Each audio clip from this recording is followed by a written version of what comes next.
एक लड़की रोड की साइड पर चलते हुए जा रही थी कि तभी एक लड़के से टकरा जाती है। ओ सॉरी, मैंने आपको देखा ही नहीं। वैसे आप हो तो देखने के ही लायक। क्या मतलब तुम्हारा? एंड तुम देख कर नहीं चल सकते? काश मैं देखकर चल रहा होता। रोमी रिहाना को पसंद करने लगा था एक ही नजर में, लेकिन रिहाना उसको भाव नहीं दे रही थी। तब रोमी कहता है, वैसे अगर आपको बुरा ना लगे तो क्या आप मेरे रिजॉर्ट की पूल पार्टी में चलेंगी? रिजॉर्ट? कहाँ? हमारे सिटी में कोई रिजॉर्ट नहीं है। अरे बाबा, वो देखो पहाड़ों के ऊपर जो रिजॉर्ट है वो मेरा है। बोलो चलोगी? रिहाना कुछ सोचती है और चलने के लिए राजी हो जाती है। दोनों वहां से सीधा रिजॉर्ट के लिए निकल जाते हैं। वहां पूल पार्टी चल रही होती है। रोमी रिहाना को अपने सभी दोस्तों से मिलवाता है। सभी लोग पार्टी एंजॉय कर रहे होते हैं कि रोमी देखता है रिहाना उसको इशारे में एक रूम में आने को कहती है। रोमी उसके पीछे पीछे चल देता है और वहां रूम के अंदर रिहाना एक बेड पे रोमी का इंतजार कर रही होती है। अबे ये क्या, आज तो मेरी चांदी चांदी हो गई। आओ ना रोमी, इतना इंतजार क्यों करवा रहे हो? जल्दी आओ ना। रिहाना की ऐसी बात सुन रोमी बेड पर लेट गया। दोनों एक दूसरे से लिपट कर रोमांस करने लगे। रोमी, तुम मुझे पहले क्यों नहीं मिले? कोई बात नहीं, मैं अब सब कसर पूरी कर दूंगा। दोनों अब दो जिस्म एक जान होने लगे थे। तभी रिहाना रोमी को रोकती है और कहती है, रोमी, बस 1 मिनट रुको, मैं वॉशरूम से आती हूँ। ऐसा कहकर रिहाना चली गई। तभी रोमी के रूम पर किसी ने नॉक किया। रोमी ने डोर ओपन किया और बहुत चक्का रह गया, क्योंकि उस वक्त उसके सामने सेम था और उसके साथ रिहाना भी थी। रोमी डर के कारण पसीना पसीना हो गया। क्या हुआ रोमी? तुम हमें देखकर परेशान क्यों हो गए? और तुम पार्टी से क्यों चले आए? वो मैं और तुम वो। अबे क्या बोल रहा है, ठीक से बोल। रोमी भाग कर जाता है और वॉशरूम में जाकर देखता है तो वहां अब कोई नहीं था। लगता है मैंने कोई सपना देखा होगा। लगता है ज्यादा ही पी ली है मैंने।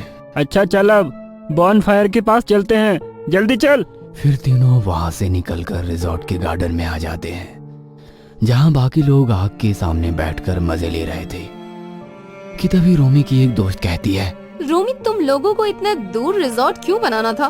बहुत डरावनी सी जगह है ये। अरे कुछ डरावनी नहीं है, यहाँ कौन सा भूत भूत घूम रहा है, और होगा तो मैं उसको भी अपनी पार्टी में बुला लूंगा।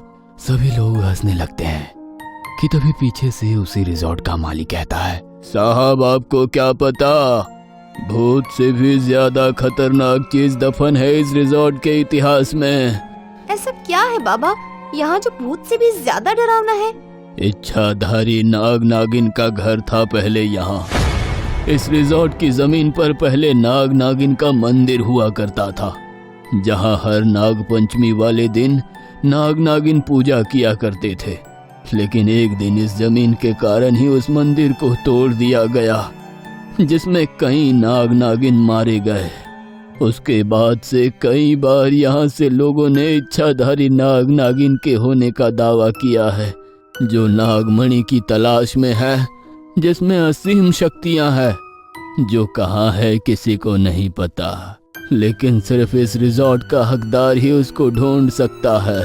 सभी लोग बड़े ही ध्यान से सुन रहे थे, लेकिन तभी सूरज और समय जोर से हंसते हैं।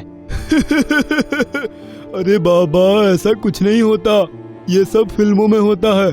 इच्छाधारी नाग और नागिन, नागमणि। अगर नागिन सुंदर होगी तो मेरे पास भेज देना। सभी लोग हंसते हंसते वहां से अपने अपने रूम में चले जाते हैं। रोमी अपने रूम की तरफ जा ही रहा होता है कि तभी उसे सीढ़ियों के पास से ही किसी की आवाज आती है। रोमी उस आवाज के पीछे जाते हुए छत पर पहुंच जाता है। वहां देखता है कि रिहाना छत की दीवार पर पैर लटकाए हुए बैठी हुई थी। रिहाना, तुम यहाँ क्या कर रही हो? और उतरो वहां से, खतरनाक जगह है वो। रोमी, क्या सच में यहाँ पे कोई नागमणि है जिसके बारे में सिर्फ तुम्हें मालूम है? अरे नहीं यार, ऐसा कुछ भी नहीं है। वो बाबा बकवास कर रहा था और नाग नागिन की कहानी बताकर सबको डरा रहा था। नहीं रोमी, तुम झूठ बोल रहे हो, सच बताओ ना।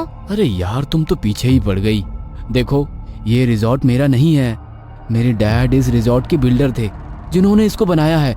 ये तो मेरे दोस्त। रोमी ये कहते हुए रिहाना के कंधे पर हाथ रखते हुए उसको अपनी तरफ घुमाता है।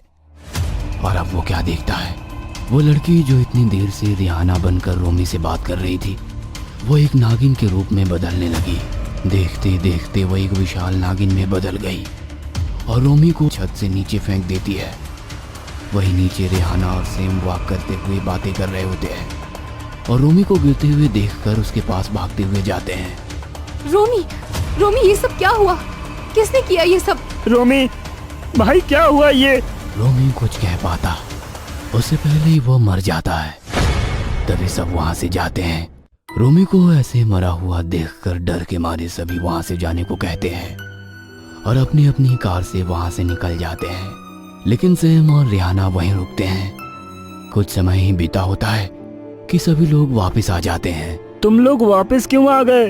अरे यार, आगे रास्ते में पहाड़ गिर गया है, रास्ता बंद है, अब 2 दिन तक यहीं रहना होगा। रोमी को किसने मारा होगा? अब यहाँ कोई मदद के लिए भी नहीं आ सकता। कहीं कोई हम सबकी जान के पीछे तो नहीं है? अरे कुछ नहीं होगा यार, 2 दिन बाद चले जाएंगे। वैसे भी रोमी ने बहुत पी रखी थी, खुद ही गिर गया होगा। मुझे तो लगता है तुमने ही रोमी को मारा होगा। तुम तो हमेशा उससे लड़ते रहते थे, क्योंकि मैं रोमी को पसंद करती थी और तुम मुझे। हाँ, मैं तुम्हें पसंद करता हूँ, लेकिन एक लड़की के लिए मैं अपने दोस्त का खून नहीं करूँगा। मैं जा रहा हूँ अपने रूम में।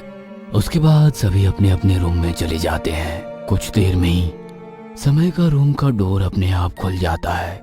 समय अभी फ्रेश होकर वॉशरूम से बाहर आता है और सामने के बेड पर काव्या को एक हॉट अवतार में देखता है, जो उसकी तरफ संभोग भरी निगाहों से देख रही होती है। काव्या को इस तरह देख समय कुछ समझ नहीं पाता। तुम यहाँ कैसे और मेरे बेड पर क्या कर रही हो? तुम्हारा इंतजार कर रही हूँ। आओ हम 2 से 1 हो जाएं। ये सब क्या है? अभी तो तुम्हें बाहर रोमी पर प्यार आ रहा था, ये कैसा रूप है तुम्हारा? समय, वो सब भूल जाओ। बस याद रखो, आज रात मैं सिर्फ तुम्हारी होना चाहती हूँ। आओ मुझे अपनी बाहों में भर लो। काव्या के इतना कहते ही समय भी सब भूलकर काव्या की बाहों में चला गया और दोनों हम बिस्तर होने लगे। समय और काव्या संभोग करते हैं। इस दौरान गले आगे किए हुए काव्या ने अपनी एक बड़ी सी जीभ निकाली और समय की गर्दन पर फेरने लगी। वहीं काव्या के गले लगे हुए समय ने उस नागिन की लंबी जीभ को अपने सामने लगे हुए शीशे में देख लिया। समय काव्या को बेड पर ही जोर से धक्का देता है और काव्या बेड पर गिर जाती है और एक विशाल नागिन के रूप में आ जाती है। उसको ऐसा देख समय वहीं बेहोश हो जाता है। उसके बाद काव्या एक नागिन रूप में हॉल में आकर किसी से बात कर रही होती है। क्या हुआ, पता लगा कुछ समय से?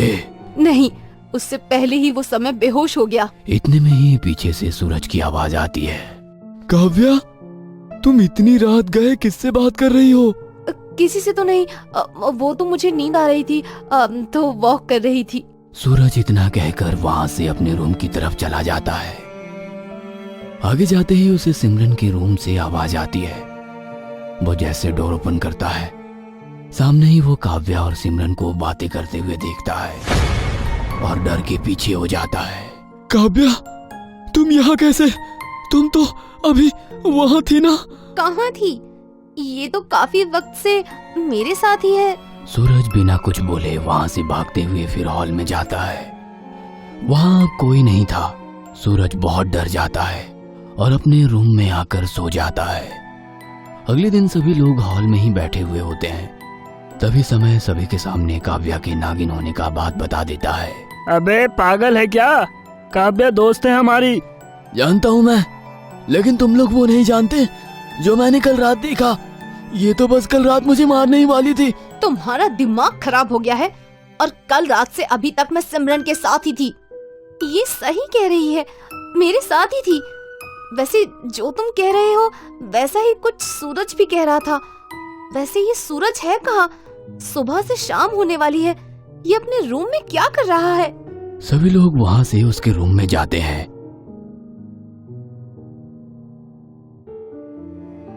वहां सूरज बेहोश पड़ा हुआ होता है।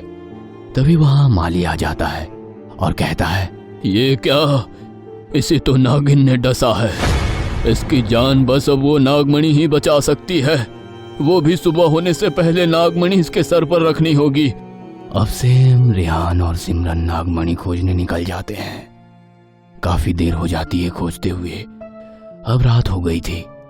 उस महल के तहखाने में एक अजीब सा कमरा था जो सिर्फ इस जगह का मालिक ही पढ़कर खोल सकता था। सैम उस दरवाजे पर लिखे हुए के हिसाब से डोर को ओपन कर देता है और जैसे ही अंदर जाता है वहां नागमणि रखी हुई होती है जिसमें से एक असीम रोशनी आ रही थी। सैम कमरे में जाकर नागमणि ले आता है और सूरज की तरफ जाता है। वहां पहुंचकर सैम देखता है तो बाकी कोई भी नहीं थे। सैम ज्यादा ना सोचते हुए वो नागमणि सूरज के सर पर रख देता है। तभी उसका फोन बजता है और कॉल सूरज के फोन से आ रहा था। हेलो, कौन? सैम, मैं हूँ। सूरज, तू जल्दी वहां से निकल, जल्दी, कुछ बहुत अजीब है वहां। सैम कुछ करता उससे पहले ही देखते देखते सामने लेटा हुआ सूरज विशाल नाग में बदल जाता है और सैम को पकड़ लेता है।